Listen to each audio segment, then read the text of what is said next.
네, 이 여론조사에 담긴 의미에 대해서 정치팀 이성대 기자와 좀 더 분석을 해보겠습니다. 이성대 기자, 이런 대선 주자들에 대한 비호감 조사가 어떤 의미가 있습니까? 네, 흔히 정치권에서는 사람은 좋은데 대통령감은 아니다 이런 표현들이 있습니다. 쉽게 말해서 이게 물건이라고 하면 마음에 들면 사면 그만이지만 대통령의 경우에는 단순히 선호도만으로는 뽑을 수 없다는 겁니다. 종합적으로 정책 능력이나 철학들을 봐야 된다는 거고요. 따라서 비호감도가 높다는 거는 대통령감이 아니다. 또 확장력이 떨어진다. 그래서 중도나 무당층을 흡수하기에는 좀 어려움이 있다라는 얘기를 할 수 있는 거고요.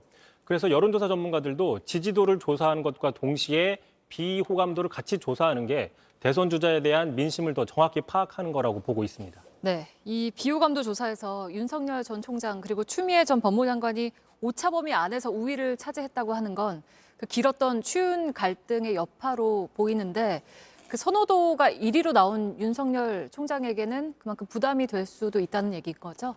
그렇습니다. 대통령감이 아닌 후보를 물었을 때 민주당과 진보 지지층에서는 윤석열 전 총장을 또 반대로 보수와 국민의힘 지지층에서는 추미애 전 장관을 많이 꼽았죠. 여권에서 윤 전 총장에 대한 비호감도가 높은 건 좀 이해되는 측면이 있습니다. 그런데 야권에서 여당의 선두주자죠. 이재명 지사나 이낙연 전 대표보다도 추미애 전 장관을 더 싫어한다라는 건 말씀하신 대로 추운 갈등의 그 여파가 남아있다는 걸로 분석이 가능합니다. 이번에 나온 비호감도만 놓고 보면요. 결국 대선 주자 지지율 6등인 추미애 전 장관보다 지금 1위를 달리고 있는 윤석열 전 총장이 조금 더 손해를 보는 게 아니냐 이렇게 볼 수도 있는 건데 물론 그 갈등 과정을 거치면서 윤 전 총장이 야권의 대선 주자 1위로 급부상한 측면도 있습니다. 결국에 양날의 검이라고 볼 수 있는 거죠. 따라서 윤 전 총장의 경우에는 앞으로 자신이 정권과 맞서 싸우거나 어떤 일도 양단의 검찰 이미지를 보여주는 것 이외에도 다른 색다른 면모를 보여줘야 된다. 이런 그 과제를 갖고 앉게 되는 겁니다. 네, 그리고 또 뭐 앞에서도 보셨지만 이재명 지사의 경우에는 여전히 민주당 안에 있는 친문의 표심이 약간 주춤거리고 있다 이렇게 볼 수가 있는 거죠? 그렇습니다. 이낙연 전 대표 지지층은 친문 주류층과 지지층이 상당히 겹치기 때문에 그 흐름을 보게 된다면 친문 주류에서는 아직은 여전히 온전하게 이재명 지사에게 마음을 열지 못했다 이렇게 확인을 해볼 수 있습니다.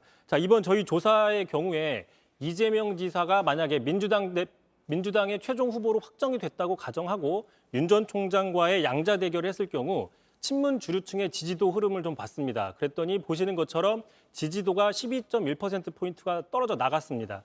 반대로 부동층이죠. 지지 후보가 없다거나 모른다는 응답층, 부동층이 8.7%포인트 늘었습니다. 네. 결국에 이 지사 입장에서는 남은 경선까지 최소 8.7에서 최대 12%포인트 간의 이 격차를 어떻게 메울지냐 이게 관건이고요.